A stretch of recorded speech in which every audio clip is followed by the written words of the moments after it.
we're gonna learn how to tie the slippery sheet bend. Now the slippery sheet bend is the next step in the sheet bend category. And again, the sheet bend and the slippery sheet bend are both used to send a second rope or rigging line into the tree.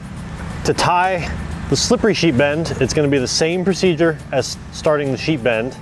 So we're going to create a bite in the climbing line, and we're going to take our rigging line or whatever line you're trying to send up into the tree, and we're going to poke it through the bite, around the bite, and then instead of crossing it under, which would be just tying a sheet bend, we're going to take a bite out of the red rope, which is the rope you're sending up, and tuck the bite under itself.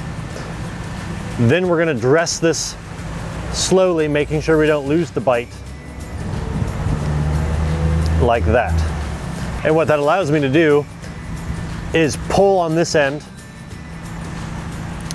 and have this come apart one step beyond where it comes apart with the sheet bend.